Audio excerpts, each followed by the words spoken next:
Programımız ilerler, sabah saatlerimizde gider. Mutlaka herkes toplanır kendi iş yerine mi, kimse evde, kimse çalışmak yerine. Herkesin dileriz güzel başarılar bütün gün sırasından. Nice de söylediğim önce var misafirimiz stüdyomuzda. Misafirimiz kendisi Gagavuz, Kıpçak köyünden doğması ama bugünkü günde yaşıyor aşırıda, daha doğrusu söylediğinden Türkiye'de, nerede bir uzman gibi çalışıyor. Gagavuzlar Derneği'nde bu topluluğun baş sekreteri. Önce de vardır konuştuğumuz misafirimizle Ankara'da da nasıl Gagavuzlar yaşarlar Türkiye'nin baş kasabasında Ankara'da. Sergey Manastırlı bizimle. Hoş geldiniz Sergey, zaman hayırlı. Hoş bulduk Svetlana, hayır olsun. Niye keyfiniz var? Keyfim pek isla, pek mutluyum. Gene geldik ana toprağımıza, ana tarafımıza. Onun için şenim. Geldim baş kasabaya Komrat'a, güzel. Komrat yıldan güzelleşir. Makak bu yıl kurak oldu ama gene güzel. Memleketimiz çok güzel. Sağ olasın sıcak laflar için. Kaç vakit evde bulunmadınız? Bir yıl. Buldur gene ceviz ayında geldiydim. Benim kayınçomun düğünü vardı. Bir yıl oldu gelmiyorum.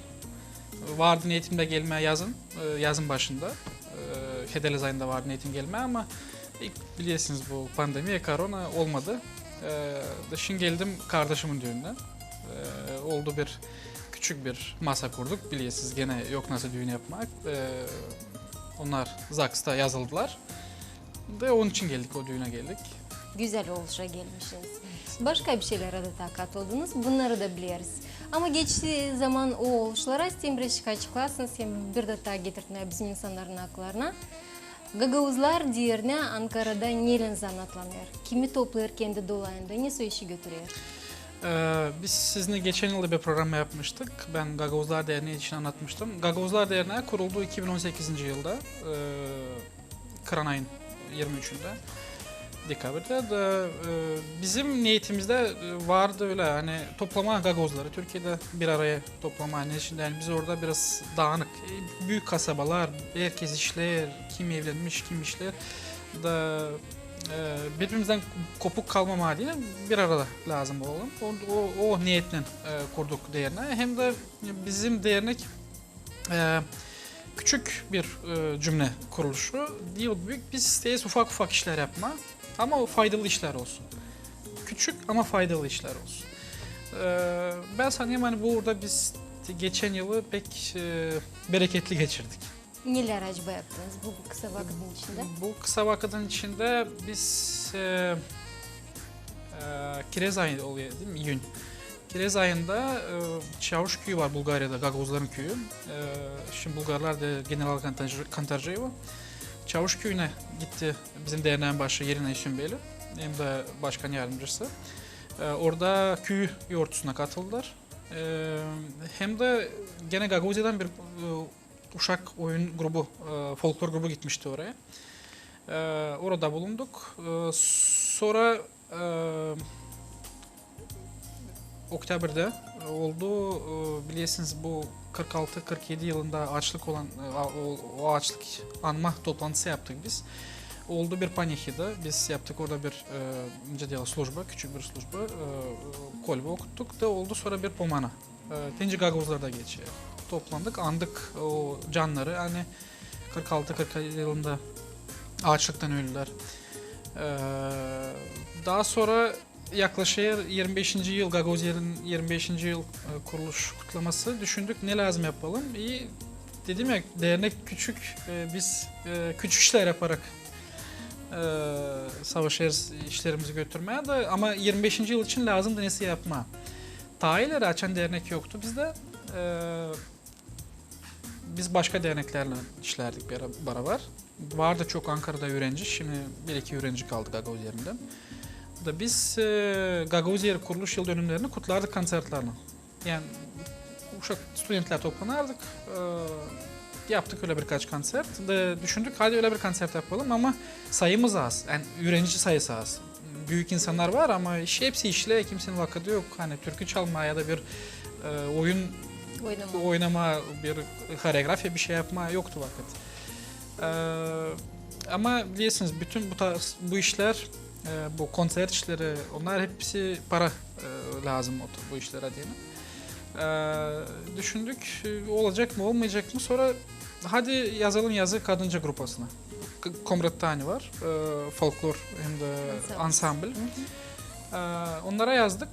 Onlar kabul ettiler. Dediler biz geleceğiz Türkiye'ye, konser vereceğiz. O zaman sonra düşündük bize İslam olduğu örnek açan gene 2019 yılında Fevral ayında İstanbul'da başkanlık, Gagozeri başkanlığı açan geldiydi bizim Gagozer'in başkanı İrina Vlah geldiydi İstanbul'a yaptırdılar çok güzel bir konser düz havayla. Gagavuz Kultura Günleri için söylüyorsunuz. O ta ileriki gün oldu ama unuttum belediyenin adını. Orada oldu büyük bir konser. O konserde geldi 1000 kişi. En az 1000 kişi vardı. Zal doluydu. Biz dedik insanlar bunu ister. Özlerle Gagavuzlarını. O zaman sadece değil Ankara'da lazım, İstanbul'da da yapalım bir konser. Bunu düşündük. Kadıncağa da bunu teklif ettik. 2 konsert varınca veresiniz arda arda. Dediler yakışacak. Bir gün Ankara'da, bir gün İstanbul'da. Sonra yazdık yazı, daha doğrusu aradık telefonla. Bizim Irina Üsünbeli aradı, Petr Petkovic'i. Yakışacak mı gelirsiniz konsert verme Ankara'da hem de İstanbul'da. O da kabul etti. Sonra yaptık biz Dekabr'in 21'inde yaptık Ankara'da bir konsert. Oraya geldi, o zal 350 kişilikti, doluydu. Konsertten önce de yaptık bir fırşettince diyorlar. Kadınca grupası orada oyunlarını gösterdi. Sonra da zalda da gösterdi. Pek beğenildi. O Ankara'daki konserde hem Gagozlar geldi hem de bu ne diyorlar devletin bürokratiyası geldi. Yani primarlar geldi, Keçiören Belediyesi'nin, Gölbaşı Belediyesi'nin. Sonra geldi TİKA'dan Mahmut Bey, Mahmut Çevik geldi. Daha başkaları geldi. Bizim orada amacımız, niyetimiz neydi? Hem Gagavuzlara göstermek kendimizi hem de Türkiye'dekilere göstermek kendimizi. Şimdi yani Türkiye'de biliyorlar Gagavuzlar var. Kim geliyor Gagavuz yerine biliyorlar ama bizim oyunlarımızı pek o tarafta kim gelmemiş bilmiyorlar. Ertesi günü de 22'sinde pazar günüydü. Yaptık bir konsert İstanbul'da Maltepe Belediyesi'nde. Bu Asya tarafında bir belediye. Orada zal 800 kişilikti. Ama orada aralar da doldu. İnsandan doldu. Sonra söylediler ki kim kapıda duruyordu. Söyleden çok kişi geri dönmüş. Geç kalıyorlar da kapıları açıyorlar. Görüyor oturuyor. Merdivenlerde insanlar oturmuş. Orada oldu. Orada daha güzel konser oldu bence söyleyeyim. Meçin yani zal diyelim scena daha büyüktü. Hepsi Gagavuzlar. Orada ben bilmiyorum 800'den ziyade o kişi oldu. Bekim'de orada daha çok insan bulunuyor. Da İstanbul'da daha çok insan var. Ama geldiler insanlar. Biz korktuk hani Asya tarafında olacak belki de olmayacak zal belki öyle şüphelerimiz vardı ama sonra birkaç gün kala dostlarla hep laf ederiz. Nasıl var mı insan arayla diye soruyorlar nasıl yetişmeye orayı. İstanbul'da Viktor Kopuşçu işler. O bizim dernekte baş sekreter yardımcısı. O daha çok kaçındı bu işler için. Hem de oradaki belediye sağ olsun Maltepe Belediyesi. Onlar yardımcı oldular organizasyon işlerinden. Orada da öyle bir güzel bir konser oldu. Pek hepsi önce de olumlu geri dönüşler aldık. Hepsi yazdı sağ olsunlar dediler. Biz anladık hani daha bir kere gördük. Hani insanlar bu işleri severler. Bu işleri özlerler. Kim orada yaşar. Sanırım hani öteye doğru da gücümüz yeterse de bu işler lazım olsun. Yani başka ne yaptık? Biz sayayım hani bizim için bu konsert gene konsertler için söyleyeceğim. Komrat'tan sonra ya da Moldova'dan sonra en büyük konsertler bizde oldu. Yani geniş kutlamalar oldu. Pek önemli bir iş daha yaptık. Ankara'nın Gölbaşı ilçesi var. Rayon diyorlar ya da prefektura diyorlar. Gölbaşı'yla Gagavuzya'nın Çeşmeköy köyünü kardeş kasaba yaptık. Buluşturduk primarları, onlarla oturdular, laf ettiler. Sonra o niyeti koydular ortaya. İki taraf da ister kardeş olma. Sonra imzaladılar bir protokol. Bütün işin prosedürler bitti. Artık ofisyal orada bu iki kasaba, Çeşmeköy ile Gölbaşı kardeş belediyeler artık. Da biz gördük bunun bir faydasını. Faydasını derken nasıl söyleyeyim? Biz anladık nerede, hangi uğurda lazım işleyelim. Biz biliyorduk ama kısa vakitte birkaç yıl içerisinde ne lazım yapalım. Biz koyduk niyetimize hani eğer bir Gagavuz köyüne hem de kasabasına Türkiye'den birer kardeş köy hem kasaba bulalım. Ne bu verecek acaba? Bu ne verecek? Bakın Açan Çeşme köyüyle Gölbaşı imzaladılar protokolü. Gölbaşı'ndan geldi buraya delegasyon. 4 kişi. Onlar hiç gelmemişler Moldova, hiç gelmemişler Gagavuz yerine. Geldiler, gördüler yerinde köyü. Tayları da Primar Sofya Jakova gittiydi oraya bu konserler için. Hem konserde de o konuşma yapmıştı. Da geldiler Açan Geyri Ankara bizimle buluştular dernekten. Mart ayın ilk günleri daha bu pandemiye kapanmadıydı. Öyle dolu duygularını anladılar. Hani gittik bunlar Gagavuzlarla biz buluştuk orada. Bu insanlar hiç gelmemişler bu taraflara. Da çok proje koydular uğruna. Ne gibi? Şimdi 23 April'de Türkiye kutlayır Uşak yoğurtusunu. Uşak bayramı, çocuk bayramı diyorlar. Vardı niyette çağırma buradan bir grupa Uşak orada. Hani versinler hem konser göstersinler var. Her bir okulun var kendi küçük folklor grupaları. Hem Türkiye'yi görsünler. Sonra vardı niyet Gölbaşı'ndan Çeşme Köyü'ne yollama. Çente oldu. Çeşme Köyü kendi kurbanını kutladı 28 Ağustos'ta. Kurban günü için yollama oradan bir grupa buraya. Bu neyi verecek? Şimdi biliyorsunuz bizde var bir problem Gagavuz yerinde. Büyük bir problem. Yani uşaklar laf etme Gagavuzca. Laf etme Gagavuzca da açan sonrası ne işte öğrenmeyse uşaklarda ya da onların analarına babalarında var öyle bir görüş ya da bakış. Hani ne lazım Gagavuzca? Dil lazım bize ama bizim yaşımızda insanlar, daha büyük insanlar hepsi bile yani Gagavuzca kim bile Türkiye'de çok kolay, rahat varınca anlaşsın. Açan uşaklar geliyor Türkiye, ona göre yani biz bir dilde laf ederiz hani sayılar hepsi bir de onlarda oluyor stimul uşaklarda. Yani lazım Gagavuzca'yı öğrenmek. Bu küçük bir örnekse de ama başka bir örnek uşaklar dünyayı görüyor. Buradaki uşaklar da oradaki uşaklar da. Eğer biz iki Gagavuzlar hem Türkiye'deki Türkler kardeşlik o zaman biz lazım birbirimizi daha iyi tanıyalım. Birbirimizi daha iyi tanımanın yolu da bu. Uşaklar açan birbirlerine gidecekler, görüşecekler.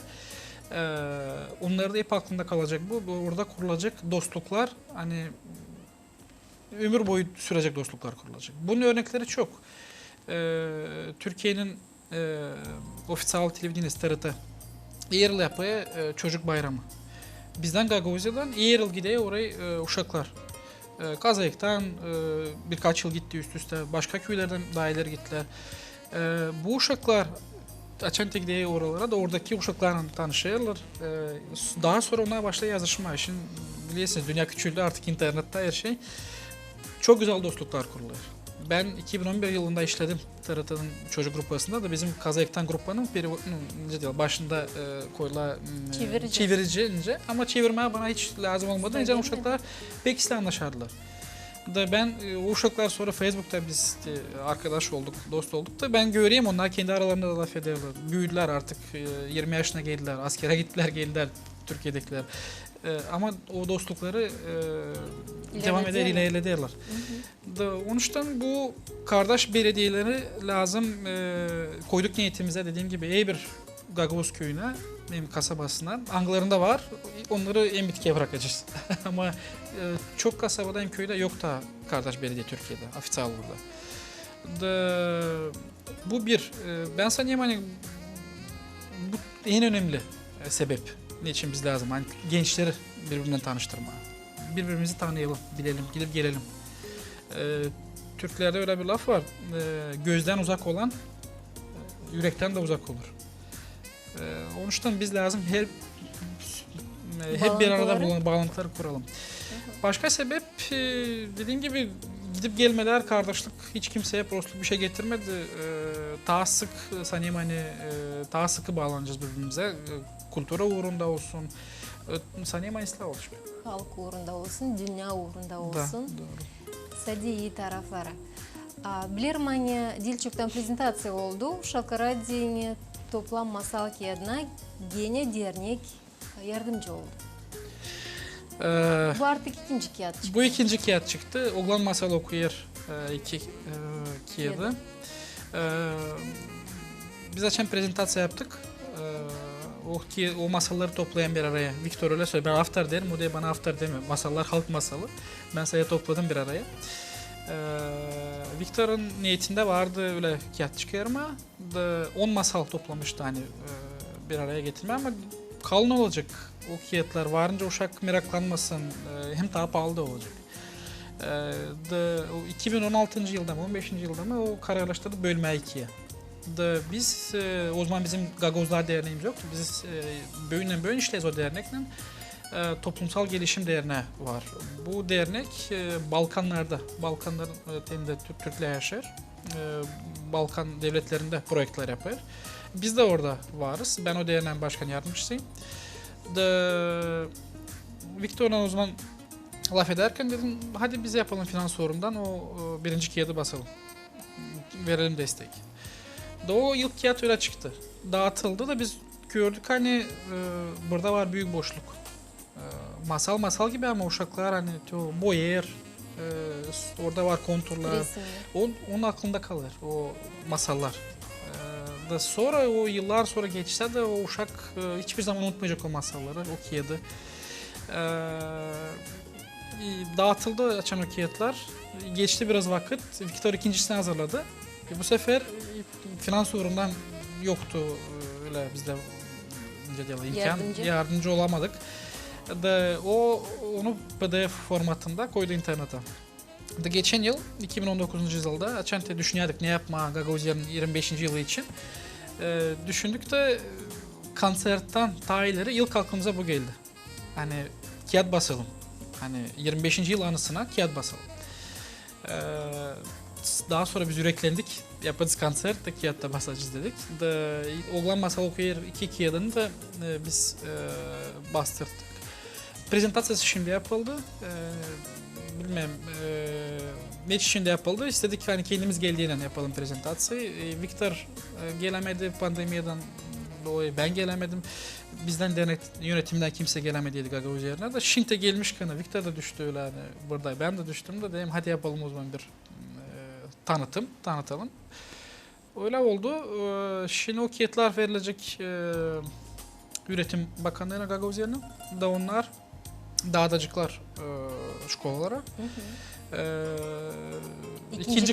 İkinci klaslara kararladık. Neçinde yani ikinci klaslar artık Gagavuzca okumayı biliyor.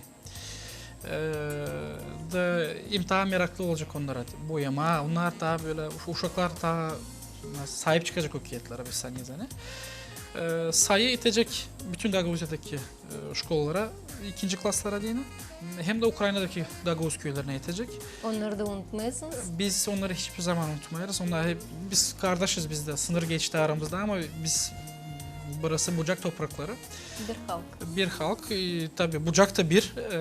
Arada sınır geçse de hep biz biriz. Onun için onları lazım unutma. Bu kağıdın dışında biz gene finans uğrunda yardım ettik. Çok küçük bir yardım oldu ama oldu. Ivan Patraman'ın yeni bir projekti var Halk. Açan o çektiği dünürcülük kinosunu. Biz Ankara'da dedik ay gösterelim bizim dernek azalarına o kinoyu. Aradık Van'cım yapalım toplu gösterim. O değer çağırın geleyim. Şimdi düşüneceğiz kaç kişi gelecek, nasıl olacak, biletini ödeme. O zaman kararlaştırdık öyle hani o verdi bize izin bizim sayacak dernek azalarına gösterme o kinoyu. Biz oturduk beraber baktık. Biz söyledik hani bir sonraki projekt için biz ona ufak bir küçük bir destek vereceğiz. Daha sonra başladı işleme halk projektinden. Yolladık biraz destek. Saniyem hani daha çok var lazım yollama ama bizim gücümüz bu kadar. Koyduğunuza göre. Da. Bu da gene büyük bir yardım. Hem de bir sahip çıkmak. Bu da büyük bir dikkatlik insanın. Öyle. Bu finans tarafından hani verdik destekler. Onlar hepsi Gagavuzlar. Gene Ankara'daki Gagavuzlar toplarız kendimiz. Söyleriz işte var böyle bir projekt, kimin yüreğinden ne koparsıydı. Bizde var banka hesabı, bankta oraya aktarıyorlar. Ondan sonra toplanıyoruz, karar veririz. O tarafa geçeceğiz. Bizim ustavda o var, öyle bir şey yapabiliriz. Sergey, bu ne bağlı proyektlerle, o işlerle hangisini Gagavuzlar derine götürüyor? Şimdi bir kısadan söylediğinin acaba nice bizim Gagavuzlar yerleştiler Türkiye'de neyle yaşıyorlar, hangi zanaat uğurlarında işlerler? Bizim Gagavuzlar biliyorsunuz çalışkan insanlar. Onlar Neden dağılmasına hepsini yapıyor. doğru. Ben var çok işittiğim İstanbul'da ev hizmetçi açan arayla aslında bu işlerde Gagavuz olsun isteyelim. Niçin biz alındığıyla biz yapayız bitkiye kadar onu. Yok öyle hani yarıda bırakma, yarıda bırakıp gitme yok. Bizim insanımız için söylerim. Başka var bizim business mallarımız orada hani yapıyorlar üretim, производство, maşına yapıyorlar, оборудование yapıyorlar. Var. Geçenlerde geldi Moldova'nın büyükelçisi Ankara'daki Dmitri Kroitor. Vasily Üsünbel'in var orada bir o ceh diye ama orası bir fabrika bence söylemeye geldi orada yapıyoruz tanıkları orasını gördü pek beğendi de ben de pek gururluyum de yani de var Moldova vatandaş Moldova büyükelçisi öyle söyledi Moldova vatandaşı hem de Gagavuz'dan hani böyle işlerden anlatıyor. Var bizim sanatçılarımız orada Dmitri Karaçoban'ın oğlu Atanas Karaçoban o işliyor üniversitede Gazi Üniversitesi şimdi işte adaları Simon Stamatov o da sanatçı var doktorlar şimdi var bir insan Svetlana Çeşmeci familyası ben Facebook'tan onunla arkadaş laf ederiz merkere o Türk vatandaşı olmuş artık doktor medisine uğrunda doktor o teşinti armiyada işte soldatları asker doktor oldu da var Görgesi baş İstanbul'da doktor gene. Bu tekim aklıma geldi. Çok var öyle yüksek uğurda işleyenler de var. Var Antalya tarafında bizim çocuklar hani Vulkanej dolayından kendileri hem de Kıpçaklı bir çocuk var. Onlar da büyük yerlerde işliyorlar. Hani bu insanlar orada gittiler işleme ama onlar orada bilgi üniversitede başarılar doğrudan kaldılar. Çoğu öğrendi de kaldı orada. Var kim gitti işleme, buradan öğrenip de gitti işleme ama çoğu üniversiteleri orada bitirip çok farklı, çok başka sebeplerden kalmışlar orada. Ama daha sonra yerleşmişler ama inanın ben hepsi için istemem söylemeye öyle ama Tikim'i ben tanıyayım. Var öyle bir laf biz Ruslarda мы спим на чемоданах. Neden? Biz orada işimizi kurduk, evlerimiz var, hani yaşarız, dernek işlerine yaparız, kendi işlerimiz var. Ama hep burayı çekiyor. Duymuyorsunuz kendi evinizde hocam. Niçin? Biz duyuyoruz kendimiz evimizde. Bizim ben de kim Ankara'da ya da İstanbul'da kim yaşar, kim işliyor, onlarda yok öyle problem ala hani yabancılık duysunlar orada. Ama gene de çeker. Her zaman çeker yeri. Hani burada da lazım yası yapma. Ben veririm örnek Vasily Üsünbel'den. Onun biz ne zaman buluşmasak hep tema gelir işte hani lazım te onu oraya götürme, bunu burada yapma, tek kurak demek ki o zaman bu çiftçilikten zor. O zaman lazım biraz daha mekanizasyon, başka bir şey, производство'ya geçme. Öbürlerine öyle laf ederiz mi? Var insanlar çoğu ister geri dönme. Hani özlesin, isterseniz vatanı özlesin. Ne de olmasın. Yüzlersiniz. Bir yıldan sonra geldiğin eve acaba neler içinizden geçirirsiniz? Açan kendi doğma toprağınıza basırsınız. Değilsiniz bu gelmeden daha başlar yürek atlama, dalgalanma. Hani tek geleceğim nasıl olacak? Ben 2015 yılından beri hep arabayla geldim memlekete buraya. Ama bu yıl istemedim risk almaya da uçakla geldik. Geldim Komrat tarafından, Ndeyaz'a Gagavuzya Stellası. Gene çok duygulu neresi açan geçesin oralardan. Eve geldiğinin başka bir duygu, ana kucağı, baba ocağı. Öyle İslamoğlu yarışan geliyorsun ama ayrılıklı yaklaşır. Gene lazım, gene dönesin geri. Ben kardeşimin düğünü var dedim ya. Orada dua ettim hani hem kardeşim hem ben hepsi kim ister. Dilan kim ister, kim yabancı yerlerde. Bir gün dönsünler geri. Ben sanayım hani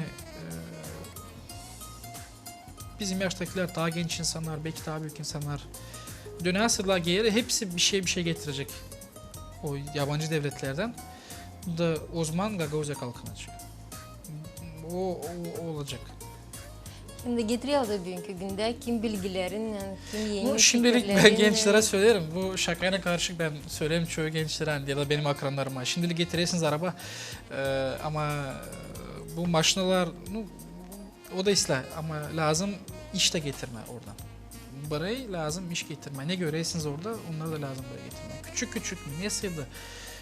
İnanın o kadar sevindim. Geçenlerde Facebook'ta gördüm. Bu bizim zanaat okulu var Komrat'ta burada. Neydi adı çocuğun? Piotr Kapaklı. Ben onunla hep bakayım Facebook'ta neler paylaşıyor ama o bir gün bir şey paylaştı. Hani onun bir soyu, ileri sunuşan bilmem kim, lazerini reska getirmiş diye öyle bir haber. Onu öyle sevindik hani. Bunlar ilk adımlar. Küçük ilk adımlar.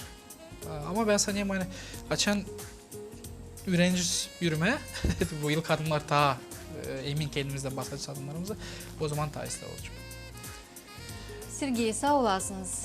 Anlatmanız için sağ olasınız. Hani yabancılıkta da Gagavuzluğu unutmayasınız. Birleştirirsiniz Gagavuzları ne kadar da zor olmasın. Bir yerde yakını tayilin geçmeye o zorluklardan. Angları yaşamak ister istemez yönecek. Kimerke köste gibi koyar, kimerke bekin denine bizi kimerke daha kuvvetleştirir.